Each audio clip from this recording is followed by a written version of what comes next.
nombre es Javier Caicedo, soy residente de primer año de Medicina Interna de la Universidad de Antioquia.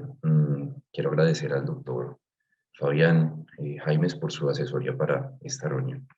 Entonces, el artículo que vamos a tratar el día de hoy es sobre la validación de una ecuación natriurética para evaluar la respuesta a los diuréticos de ASA en pacientes con falla cardíaca aguda.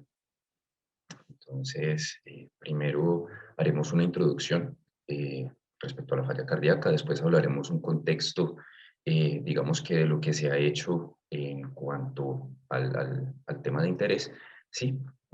Luego describiremos el estudio y terminaremos con el análisis del artículo y las conclusiones. Entonces, dando inicio, la falla cardíaca aguda se conoce como el inicio rápido o el deterioro de los síntomas o signos de falla cardíaca que requieren o que llevan a una evaluación y a un tratamiento urgentes. Este desenlace o esta enfermedad es importante ya que lleva hasta un 7% de mortalidad intrahospitalaria y un cuarto de los pacientes que consultan por esta enfermedad reingresan a lo largo de 90 días y 60% en un año. El 70% de las fallas cardíacas agudas son secundarias a una descompensación de una falla cardíaca previa y hasta el 20% son secundarias a una falla cardíaca de nuevo.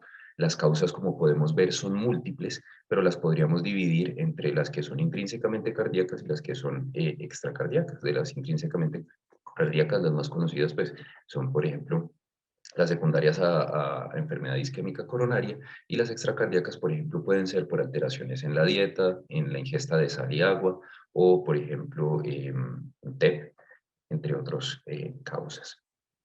Es importante pues, hablar entonces de qué es lo que causa como tal la descompensación de la falla cardíaca y podríamos decir que en la mayoría de los casos, más o menos hasta el 70% de los casos, las fallas cardíacas agudas se presentan con congestión, ¿cierto?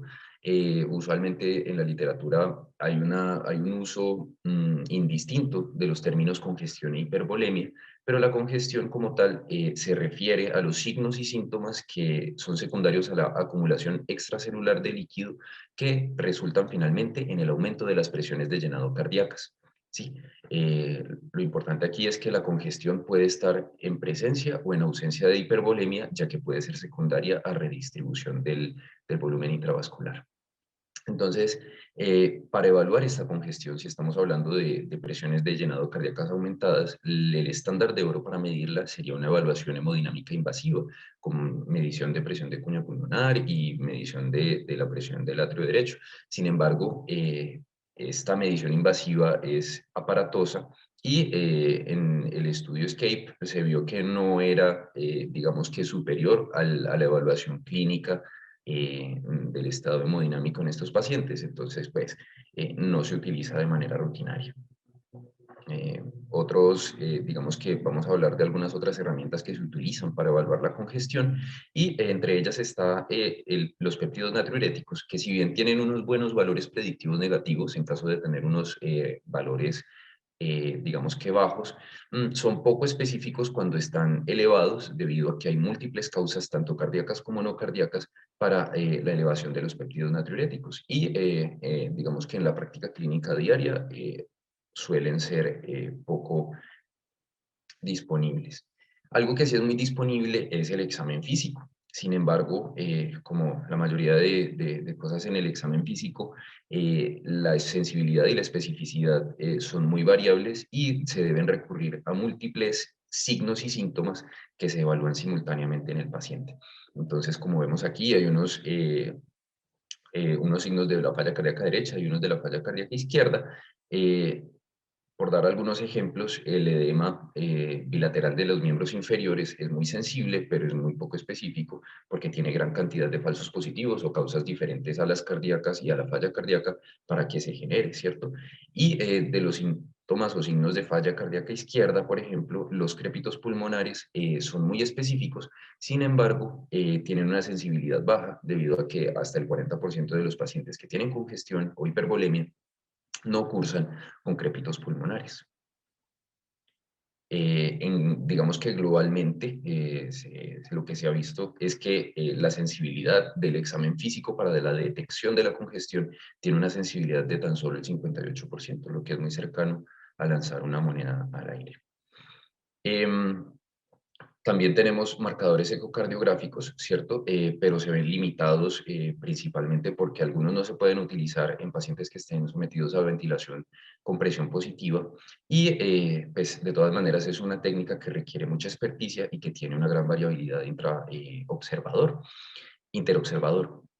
Algo que podría ser más útil en el futuro es la medición de las líneas B en el ultrasonido pulmonar, que tiene una muy buena sensibilidad y que no requiere, digámoslo así, tanto entrenamiento. Y bueno, entonces ya sabemos que tenemos un problema para detectar la congestión en estos pacientes con falla cardíaca aguda, pero una vez iniciamos el tratamiento con diuréticos, también es difícil evaluar qué tanto nuestros pacientes están respondiendo a este diurético. Digamos que las herramientas utilizadas en la práctica clínica diaria son, por ejemplo, la disnea reportada por el paciente. Entonces iniciamos el diurético y vemos qué tanto disminuye la disnea del paciente, pero lo que se ha visto en estudios post hoc de cohortes grandes como las que les presento acá, es que tienen una pobre correlación con la pérdida de peso o la diuresis.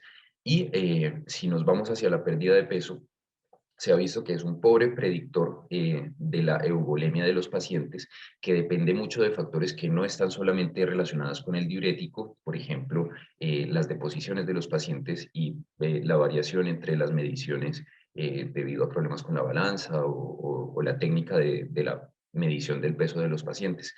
Y también tiene una pobre relación con los cambios en el gasto urinario de los pacientes. Entonces, vemos aquí que la cuantificación de ingresos y egresos tampoco es un buen medidor de la respuesta al diurético, principalmente porque es muy difícil de hacer por parte del personal de las salas de tratamiento, ¿cierto? Y usualmente los pacientes o se olvidan de recolectarlo o la ingesta de líquidos se subestima. Vemos aquí cómo no hay como tal una relación entre la pérdida de peso y la diuresis de los pacientes. Esto en tres cohortes pues, de estudios grandes, el DOSE Trial, el ESCAPE Trial y la cohorte de PEN. Y entonces, eh, digamos que el tratamiento de primera línea para estos pacientes con insuficiencia cardíaca congestiva son los diuréticos de ASA, ¿cierto? Los diuréticos de ASA, su función o su efecto en general suele durar máximo 6 horas y tienen este comportamiento que les presento acá. Una vez se administran, ellos pasan algún tiempo para llegar a una concentración que supere el umbral diurético, ¿cierto? Una vez empiece su efecto diurético, a medida que se aumente la concentración, el efecto en la natriuresis va a llegar a un techo que se le conoce como el techo diurético. Eh, Lograr concentraciones mediante el aumento de la dosis que sean superiores al techo diurético como tal no nos aumenta la natriuresis o la eliminación de sodio urinario del paciente, pero sí nos puede ayudar a mantener una natriuresis aumentada en el tiempo. ¿Cuál es el problema con estos pacientes? Que suelen tener una resistencia al diurético de ASA, es decir, se disminuye la sensibilidad que tienen los pacientes para generar natriuresis y diuresis después de la administración de una dosis de diurético y esto dificulta lograr la eubolemia de nuestros pacientes. Las definiciones de la resistencia al diurético puntualmente han sido un sodio urinario en una muestra espontánea que sea menor a 50 a 70 mil equivalentes por litro después de 2 horas o una diuresis menor a 100 a 150 mililitros por hora en las primeras 6 horas después de la dosis del diurético. Las explicaciones que se dan para el mecanismo de la respuesta al diurético es que uno, ahí en la falla cardíaca aguda puede haber una mala perfusión renal, lo que afectaría digamos que la distribución del diurético hacia los glomérulos. Y dos, la misma falla cardíaca aguda termina generando un aumento del eje neurohormonal RAS y esto generaría un aumento de la reabsorción del sodio, lo que afectaría el efecto natriurético del diurético de asa. Entonces, en últimas, en lo que terminamos es en un ciclo de incertidumbre y una inefectividad para lograr una terapia diurética intrahospitalaria. Como vimos por estos tres problemas, tenemos una dificultad para evaluar la congestión, tenemos una incertidumbre respecto a la terapia diurética ideal y tenemos una incertidumbre de cuándo nuestros pacientes o de qué manera nuestros pacientes responden al diurético. Y esto se traduce en que tenemos dificultades con el tratamiento porque tenemos todavía de 2 a 4% de mortalidad intrahospitalaria, tenemos que 1 de cada 4 pacientes reingresan o mueren tan solo a los 30 días después de una hospitalización por falla cardíaca aguda y pues hasta el 90% de nuestros pacientes se están tratando con terapia diurética endovenosa. Entonces, viendo, digamos, que todo este problema, se ha empezado a hablar del sodio urinario como medición de la respuesta al diurético de asa administrado en estos pacientes. Como sabemos bien, el sodio es el encargado como tal del ajuste o de la homeostasis de la bulimia extracelular. Entonces, medirlo en la orina, pues es algo intuitivo que podría funcionar para evaluar esta respuesta. Y vamos a tratar entonces primero tres estudios que nos van a dar un contexto y después ya hablaremos del estudio que queremos tratar el día de hoy.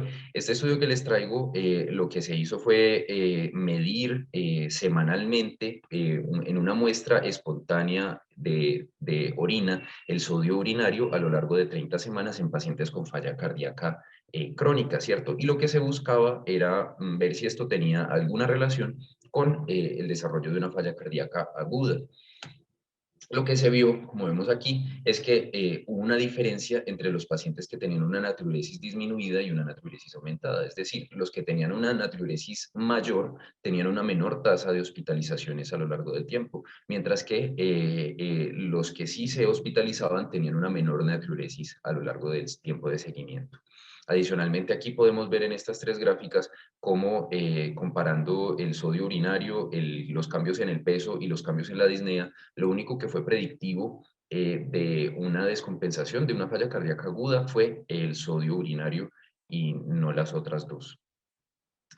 Este segundo estudio se realizó en el 2020 con 175 pacientes que fueron admitidos consecutivamente al servicio de urgencias con el diagnóstico de falla cardíaca aguda. Y lo que se hizo fue medirles la concentración de sodio urinario en una recolección de orina estricta de 6 horas, que luego se continuó cada 24 horas hasta las 96 horas. Y el desenlace que decidieron evaluar fue la mortalidad por cualquier causa y reingresos por falla cardíaca aguda, ¿cierto? Lo que se vio, digamos que de los resultados principales de este estudio, como vemos aquí, es que la sola medición del sodio, de la concentración de sodio urinario en las primeras 6 horas se correlacionó de una muy buena forma con el gasto urinario de las 24 horas del primer día después de la dosis del diurético. Y además se evidenció que esta natriuresis en las primeras 6 horas tenía un factor pronóstico, digamos que un valor pronóstico importante, ya que los pacientes que tenían una mala respuesta natriurética, es decir, que eliminaban menos de 89 milimoles, tenían una supervivencia reducida con respecto a los que tenían una natriuresis mayor. Bueno, y finalmente, pues para terminar el contexto, antes de pasar al artículo de interés del día de hoy, hablaremos de la derivación de la prueba pronóstica que trataremos el día de hoy, ¿cierto? Entonces, en el 2016, el doctor Testani derivó, digámoslo así, esta fórmula a partir de unas variables puramente fisiológicas, ¿cierto? Para ello utilizó simplemente la creatinina sérica, la creatinina urinaria, ¿sí? Y un sodio urinario espontáneo, en una muestra de orina espontánea. Y lo que le agregó fue, digamos que esto para estimar la producción de orina del paciente. Y lo que hizo fue agregar un factor de corrección de 2.5 horas que correspondía a 2 vidas medias al tiempo pasado para que ocurran 2 vidas medias después de la administración del diurético de asa. Entonces, lo que buscaba con esta fórmula era que simplemente con una muestra de orina tomada a las 2 horas después de la administración del diurético, se pudiera estimar la natriuresis dentro de las primeras 6 horas del diurético, como si esta fuera medida estrictamente como se hizo en el segundo estudio que les mostré.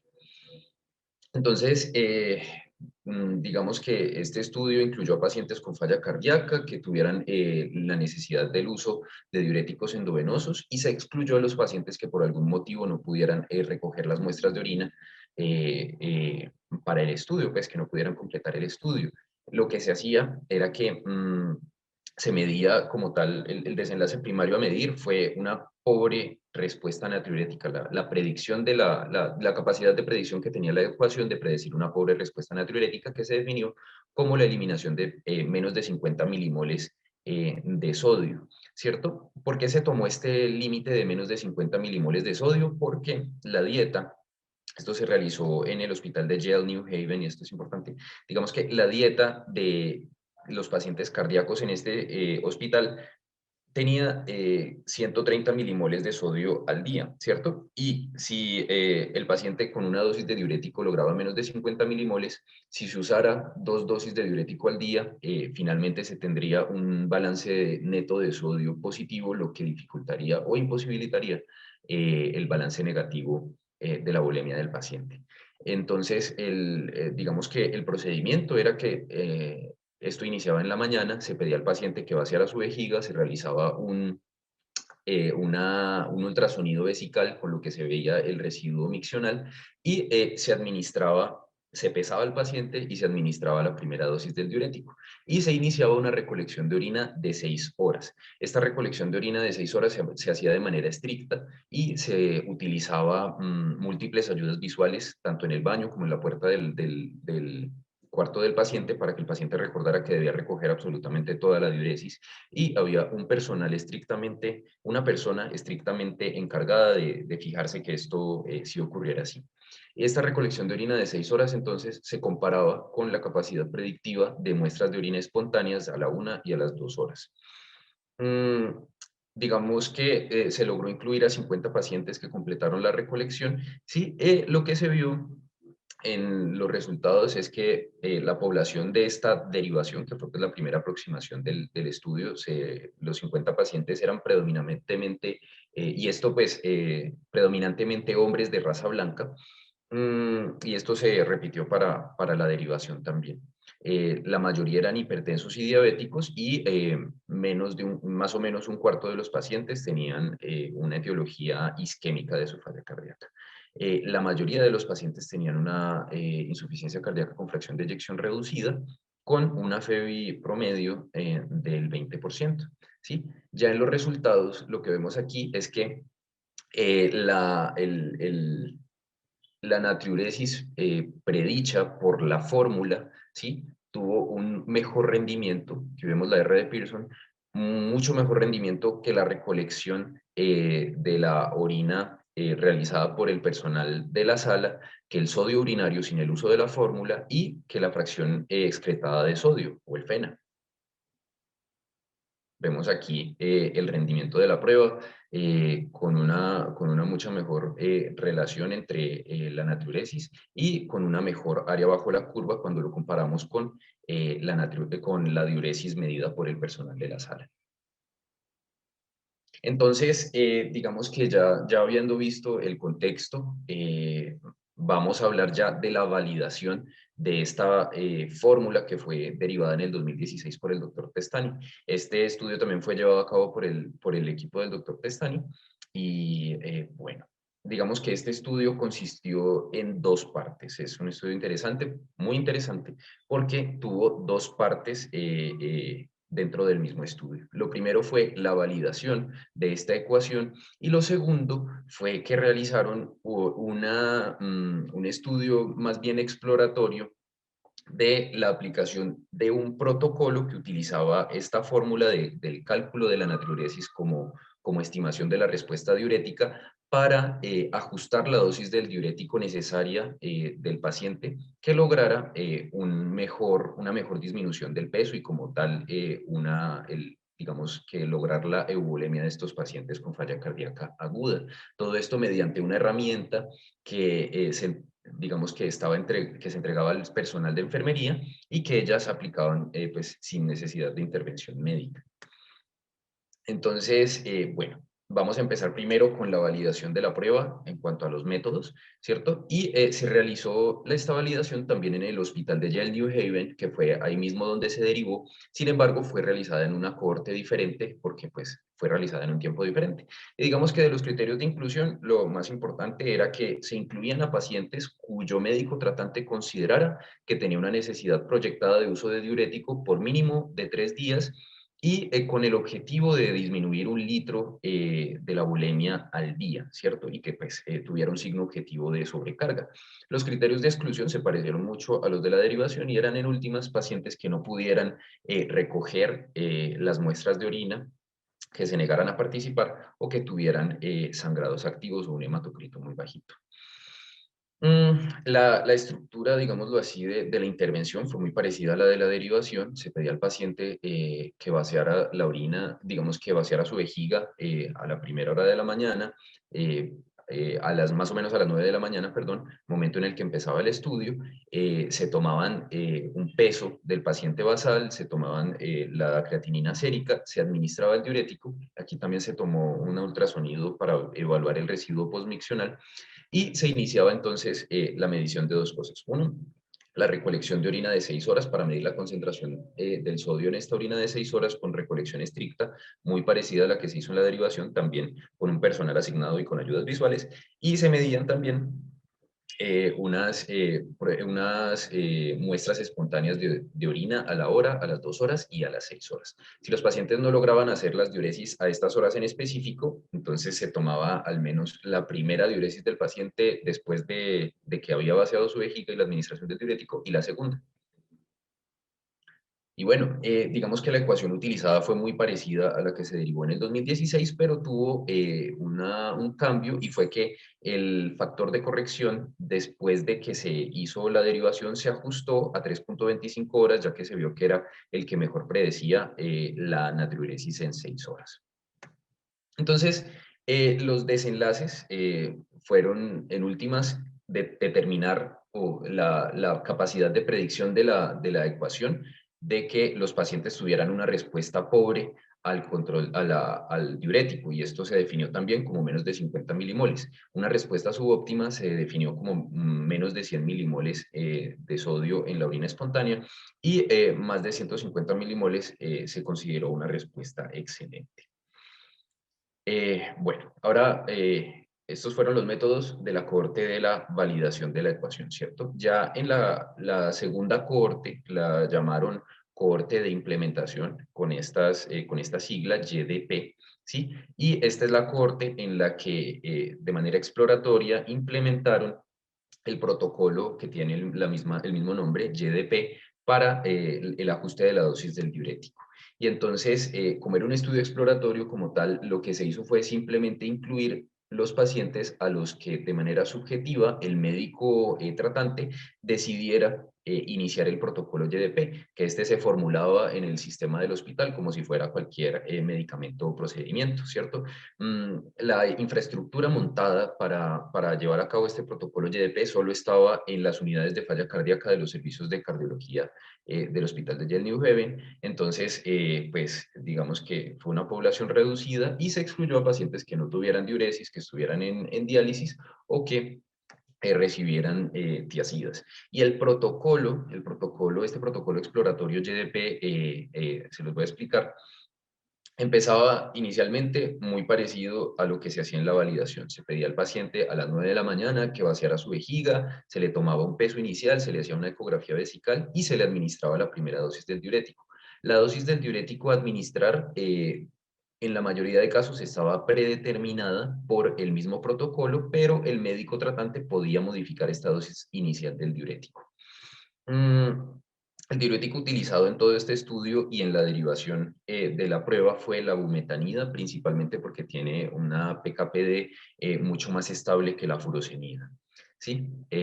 Bueno, entonces después de administrar el diurético a las 2 horas se medía el sodio urinario y mediante la herramienta que permitía el cálculo de la natriuresis y reportaba la meta de natriuresis del paciente, entonces se hacía un ajuste para la siguiente dosis del diurético que se administraba a las 3 de la tarde.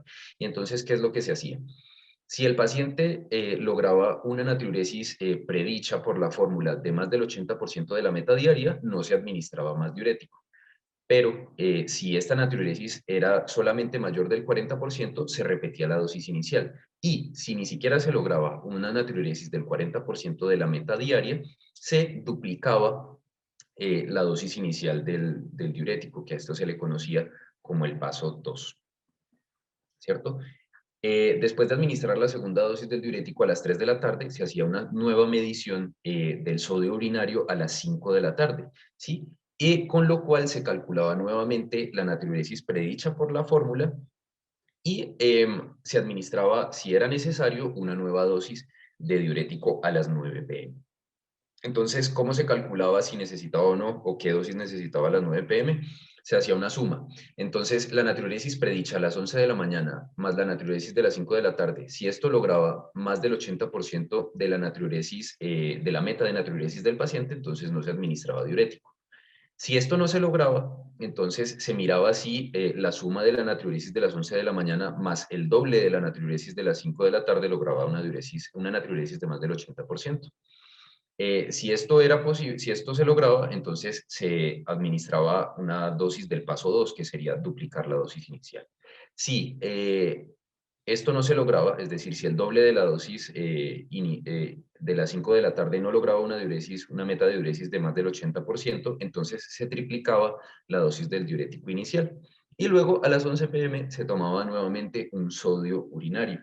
Este sodio urinario se utilizaba para calcular la dosis del día siguiente, ¿cierto? Al día número 2, entonces, lo que se hacía era que se tomaba nuevamente una creatinina sérica del paciente, se vigilaba la presencia de efectos adversos, que principalmente fueron pues, hipocalemias, la necesidad de iniciar soporte de reposición de electrolitos, hipotensión, ¿sí? Y lesión renal aguda, ¿cierto? Y la dosis del día siguiente se administraba la dosis que hubiera logrado una natriuresis de más del 50%, ¿sí? Y si ninguna dosis había logrado una natriuresis del 50% de la meta diaria del paciente, entonces se aumentaba al paso siguiente. Y bueno, ese era el protocolo. Ya pasando al análisis estadístico, lo que se hizo fue expresar las variables continuas mediante medias y medianas. Las variables categóricas se expresaron como porcentaje. Lo que se hizo fue un análisis de regresión lineal univariable. Esto principalmente porque ya se había hecho un análisis de regresión multivariable en el ensayo de la derivación del estudio. Entonces aquí no fue necesario repetirlo. Y se comparó para evaluar los desenlaces primarios en las áreas bajo la curva ROC para los desenlaces primarios y secundarios. Entonces, ya hablando de los resultados de la cohorte de la MDR, que es la cohorte de la validación de la prueba, ¿cierto? Los pacientes elegibles se eligieron a partir de una lista de control de la farmacia del hospital, ¿sí? Se tomaba la lista de todos los pacientes a los que les formularan un diurético endovenoso. Fue una gran cantidad de pacientes, como vemos aquí, fueron 2.276, ¿cierto? De los cuales se excluyó una cantidad muy, muy grande, 22.207, por distintos motivos, ¿cierto? Entre ellos que no cumplían los criterios de inclusión y exclusión. Sin embargo, digamos que hubo una cantidad importante, que fueron más o menos 6.000 pacientes, que se excluyeron por parte del equipo de investigación, pero no nos especifican por qué se excluyeron. Y esto pues nos va a afectar, digamos que la credibilidad del estudio por varios motivos que vamos a ver más adelante.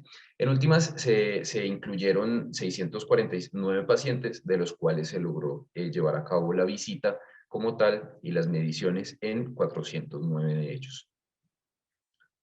Y bueno, entonces, ¿cuáles fueron los resultados? Vemos aquí las variables clínicas demográficas iniciales de los pacientes y lo que vemos es que también es una población predominantemente masculina, de adultos mayores, que fueron predominantemente blancos con una baja representación de latinos, que predominantemente tenían hipertensión, diabetes y enfermedad coronaria, que tenían una gran cantidad de enfermedad renal crónica, de menos de 60 mililitros por minuto, de tasa de filtración glomerular estimada y con una fracción de eyección del ventrículo izquierdo en promedio de 38.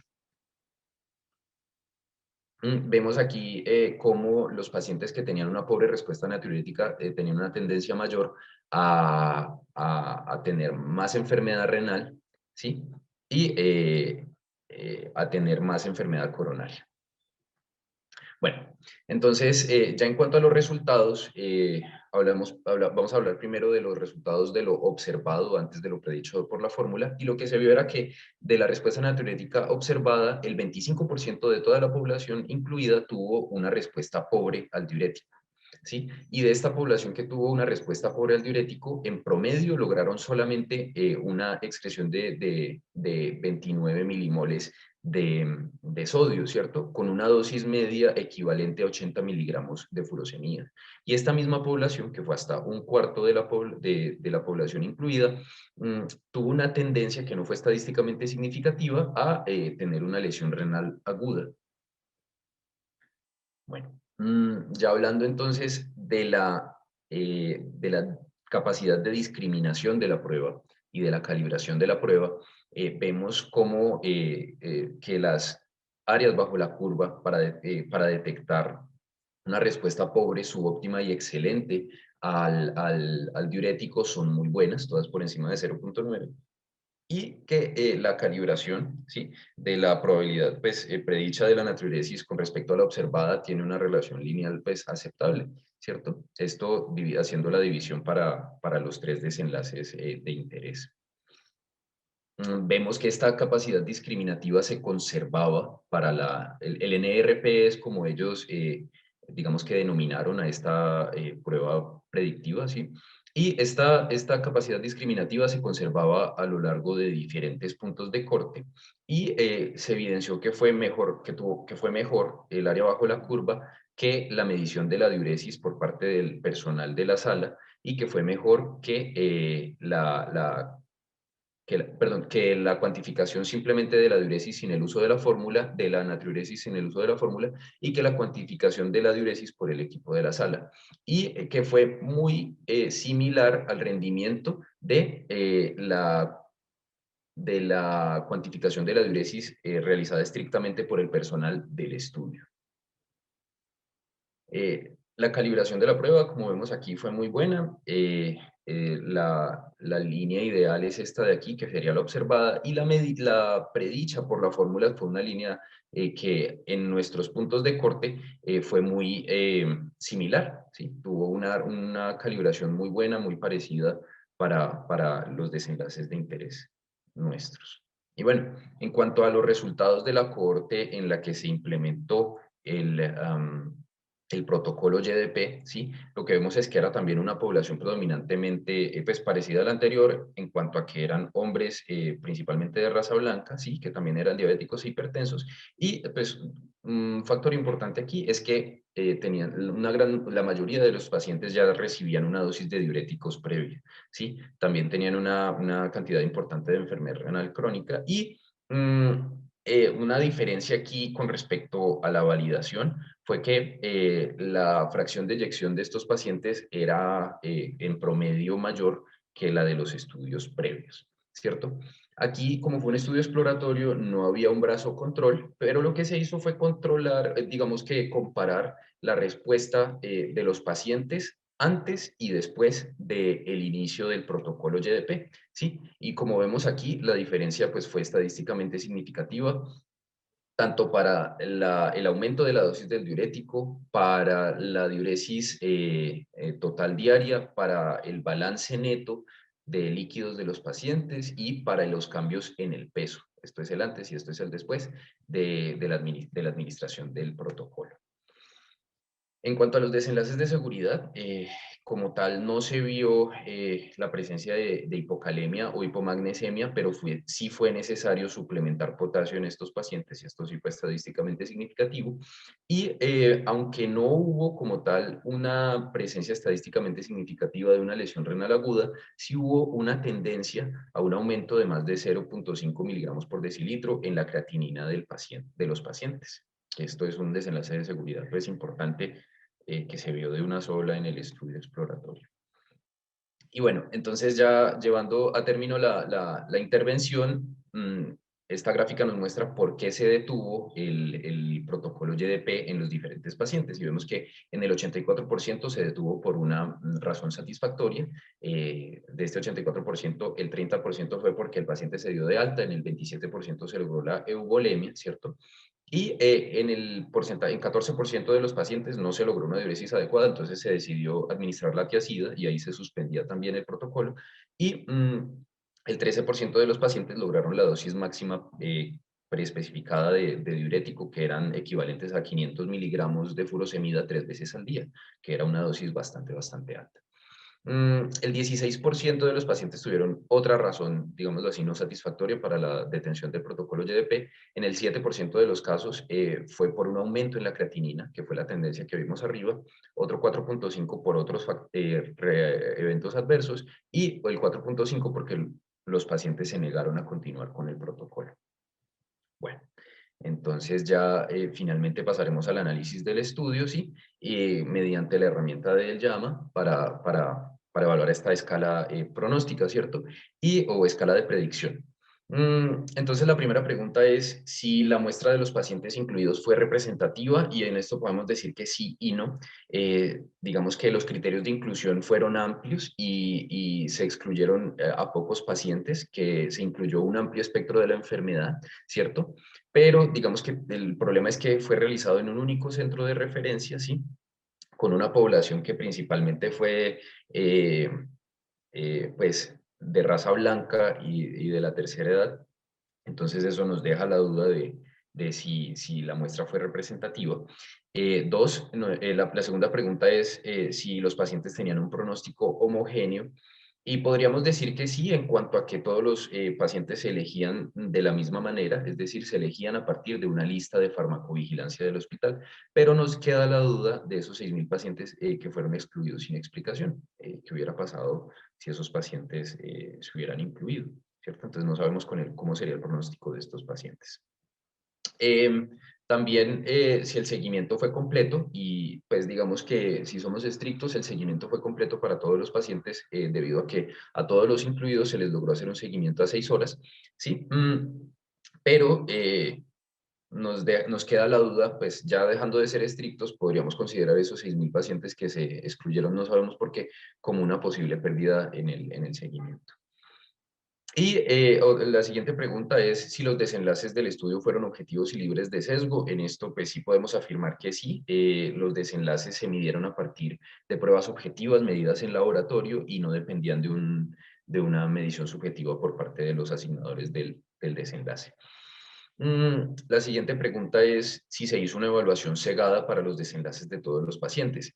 Como tal, no se especifica si se hizo evaluación cegada, sin embargo, como las mediciones fueron tan objetivas, entonces, pues digamos que no hay riesgo de sesgo en este factor. La siguiente pregunta es si hubo una interpretación explícita y precisa de las variables predictoras y de la herramienta de predicción sin conocimiento del desenlace. Pues no es claro si hubo esta evaluación explícita previa al conocimiento de los desenlaces, pero como los desenlaces y las mediciones eran tan objetivas, pues digamos que hay poco riesgo de sesgo en este aspecto. La siguiente pregunta, las siguientes preguntas son más de los resultados, y entonces, como vamos a evaluar principalmente la validación de esta prueba, vamos a hablar de la discriminación y de la calibración del modelo, ¿cierto? Y nos preguntan qué tan bien calibrado está el modelo. Como vimos, tenía una línea, era una respuesta lineal muy cercana a la respuesta observada, tanto en valores absolutos como en probabilidad de predecir la respuesta diurética pobre, subóptima o excelente, entonces digamos que tendría una muy buena calibración para hacer una ecuación tan sencilla. Y dos, ¿cuál es la habilidad discriminativa del modelo? Es una habilidad discriminativa muy buena con un área bajo la curva por encima de 0.9. Ya en cuanto a la aplicabilidad, ¿sí? Aquí pues que si fueron los pacientes del estudio similares a los de mi práctica, pues haciendo la salvedad de que eran principalmente pacientes blancos y pertenecientes a otro país, pues no hay algo que nos haga pensar que eran especialmente diferentes a los pacientes que podríamos encontrar en nuestra práctica clínica diaria. Y si el seguimiento fue suficientemente largo, pues para los objetivos del estudio, que fue en últimas principalmente hacer la validación de esta prueba, digamos que sí, pero sí nos hubiera gustado que se hiciera un seguimiento más largo específicamente para los desenlaces de seguridad y para evaluar la presencia de reingresos de estos pacientes con el uso del protocolo YDP. Entonces, finalmente, terminando pues para lo de la aplicabilidad, la pregunta es si puedo finalmente utilizar los resultados de este estudio en los pacientes de mi práctica, y mi conclusión es que aún no. Esta escala de predicción aún requiere una validación más extensa. Si somos pues estrictos, tiene digamos que esta validación fue estrecha principalmente porque fue en un único centro y fue realizada en el mismo centro donde se derivó, por lo que todavía necesitamos más validación. Eh, como bonus, pues les dejo aquí este estudio que ya está registrado en Clinical Trials, y es que lo que van a hacer es un ensayo clínico aleatorizado probando la eficacia de el protocolo YDP en el tratamiento con pacientes con falla cardíaca agudamente descompensada. Entonces ya finalmente las conclusiones: esta herramienta es prometedora, nos podría impactar de gran manera la práctica para el tratamiento de los pacientes con falla cardíaca aguda en un futuro, principalmente porque es algo que está muy disponible, que es fácil de obtener y que podría implementarse en un protocolo que sea llevado a cabo por el personal de enfermería, ¿sí? Sin embargo, tenemos varios problemas de la aplicabilidad porque la herramienta, pues, digamos que tuvo una validación estrecha.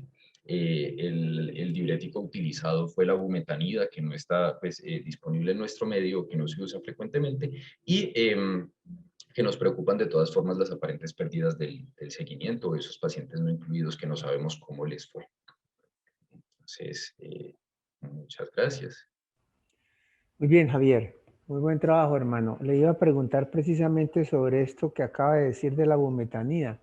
No solamente por la equivalencia aparente en términos farmacológicos entre bumetanida y furosemida, sino específicamente por el protocolo. En el protocolo institucional de ellos, de rutina se empezaba en todos esos pacientes con una dosis de bumetanida de cuánto antes de hacer todos los cálculos del sodio urinario, y cómo estaba protocolizado el uso inicial del diurético, Javier.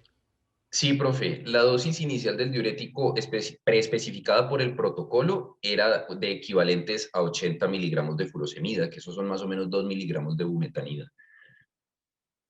Pero lo que se hacía, pues idealmente lo que se recomienda es que se utilice la dosis diaria máxima de que recibe el paciente previamente en la casa, como una dosis única endovenosa del diurético. Entonces el médico como tal podía modificar esa dosis preespecificada del equivalente de 80 de furosemida, que es más o menos 2 miligramos de bumetanina. Ok, y lo que empezaban a hacer, y la medida inicial era obtener, idealmente al menos, tener la medición eh, del sodio urinario en la muestra ocasional 2 horas posteriores a esa primera dosis, ¿verdad? Sí, profe. Se iniciaba el protocolo a las 9 de la mañana y la medición espontánea o de orina ocasional se hacía a las 11.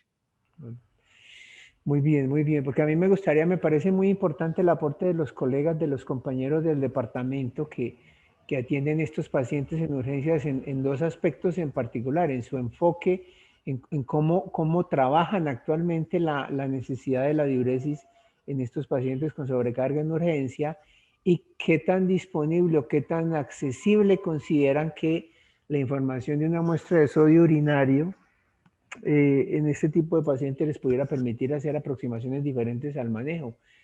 Porque tengo la sensación que, es decir, en términos puramente estadísticos, hay una tabla bonita en la comparación que nos muestra Javier, y es el concepto de las áreas bajo la curva de las medidas de discriminación para diferentes contextos de evaluación de la respuesta diurética de estos pacientes. Ustedes ven que es indudable que la medición estricta del gasto urinario es el escenario ideal, entre comillas, para saber qué tanto orina uno cuando le ponen furosemida. La tablita en la que están las áreas bajo la curva, Javier, que tienen las mediciones con la fórmula de ellos, con el cuidado estricto, con el conteo estricto de enfermería y con el sodio urinario de las 2 horas.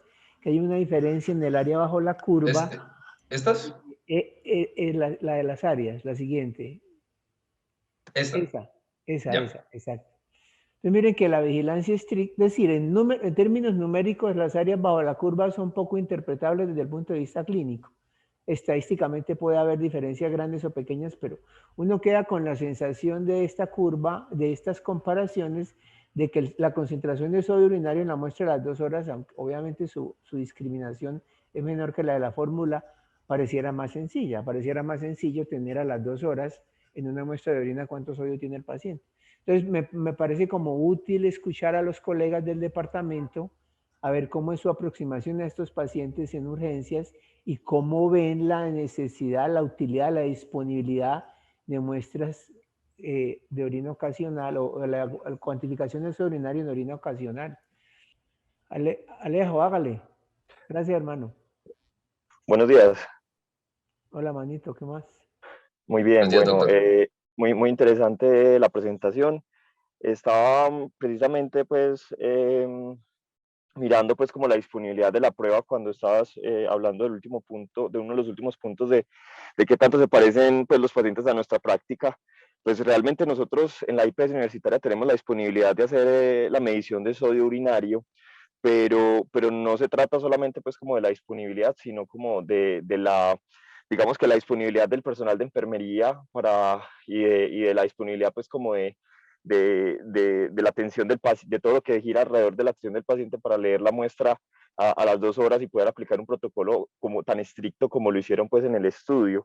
Realmente pues replicar el protocolo me parece pues que es dispendioso.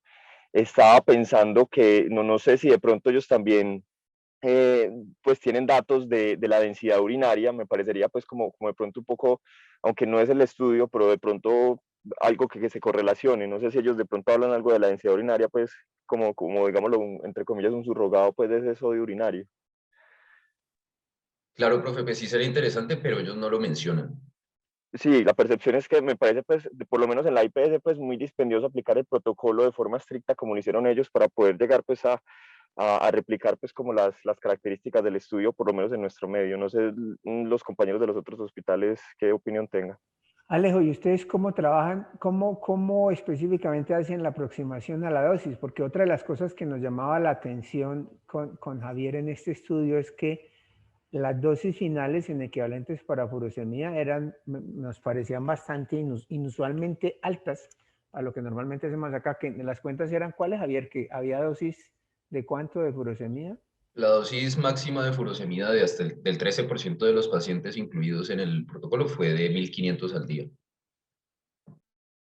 Eso suena bastante, para el común de furosemías que usamos en la práctica clínica, suenan dosis bastante altas. Entonces también Sí, me parecía importante mirar la aproximación que hacemos nosotros en el medio a este tipo de pacientes en términos de la dosificación del diurético para obtener diuresis apropiada y la manera como se modifica esa dosificación de acuerdo con la respuesta.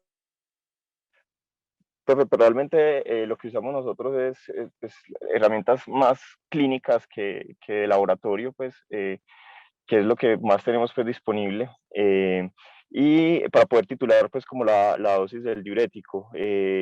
Dosis de 240 miligramos al día, pues no he visto pues que algún compañero haya puesto una dosis mayor a esa, porque ya empiezan pues a utilizar otros diuréticos pues de otros grupos farmacológicos, como lo dice la guía. Vale, muchas gracias, Alejo. ¿Qué otro compañero quisiera compartirnos su experiencia con estos pacientes? ¿Quiénes están por acá? El doctor Atencia, el doctor David Vélez, que han estado tan activos en esta actividad, el doctor Jairo Rivera. Voluntarios o voluntarias, están muy tímidos. Javier, ¿qué hacemos para que hablen? No, profe, pues de pronto mientras se animan, digamos que parte de la motivación de realizar este estudio es que, pues si bien ya las guías están pues claras en cuanto a que se debe utilizar, entonces si no hay respuesta al diurético, intentar hacer un bloqueo tubular adicionando pues inicialmente una tiazida, un tiazidilike y después por ejemplo acetazolamida. Lo que decían ellos es que digamos que estas decisiones no están como tal tan soportadas actualmente y no se sabe exactamente cuál es el límite de dosis del diurético de asa a partir del cual se debe empezar a utilizar alguno de estos otros diuréticos. En parte por eso se hizo este ensayo. Y lo otro es que lo que se busca, como decía pues en la introducción, es estandarizar un poco esa evaluación de los pacientes que están sobrecargados o congestivos, principalmente porque las herramientas que tenemos a la mano y que usamos en el día a día, que entonces es peso de paciente, qué tanta disnea tiene, cuál es el balance de ingresos y egresos, se ha visto en las cohortes grandes pues, de los estudios de falla cardíaca que son muy poco confiables, son medidas poco confiables y que varían mucho interobservador y que una gran cantidad de pacientes se van aún sin una disminución del peso, por ejemplo, que pues eso puede ser importante. Y digamos que el otro beneficio del estudio era que se lograba, pues, si se implementara en gran medida, podría disminuirse el tiempo de estancia de los pacientes por esta hipervolemia o este aumento de la congestión, ya que con las dosis más altas del diurético se lograría más fácilmente un balance negativo de la volemia. Sí, esas son las respuestas que esperaríamos que resuelvan los autores a partir del ensayo clínico que usted nos mostró al final, ¿no? Porque realmente la utilidad final del modelo se debe evaluar como si es decir, es una intervención. De hecho, aquí lo que se está tratando es de anticipar cuál es el paciente que va a necesitar más dosis de sodio y en qué magnitud, pero finalmente es una intervención. Entonces, tiene que mirarse de la misma perspectiva experimental con la que miramos las intervenciones, de manera que ese ensayo clínico que usted nos comentó al final que apenas empezaron, debería ser una respuesta un poco más completa.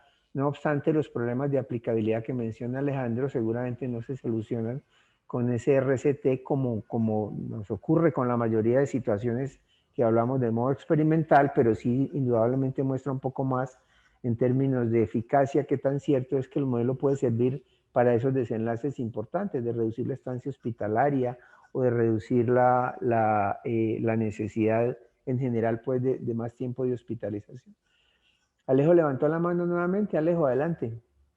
Sí, quería recordar pues una de las actividades académicas que tuvimos de falla cardíaca con la doctora Clara, que ella mencionaba pues que la evaluación de la volemia, realmente pues lo que nos comentaba el residente es difícil, no es tan precisa, ¿cierto? Como uno quisiera, pero que existen también otras herramientas. Ella hablaba de la ultrasonografía, pues y revisando los estudios. Ahorita, pues, evaluar la volemia por ultrasonografía también es, pues, como, digamos que es algo que se está volviendo una herramienta también disponible, como para uno poder hacer el seguimiento del paciente con falla cardíaca ahí mismo, pues, en la cama del paciente. Entonces, yo creo que, pues, en falla cardíaca eso ha venido evolucionando y pienso que como una perspectiva, pues, del futuro ya vamos a tener, pues, como esas herramientas al lado de la cama, donde podremos hablar de una forma, digamos, más objetiva de la volemia para poder, así como nos está mostrando, para poder tomar decisiones.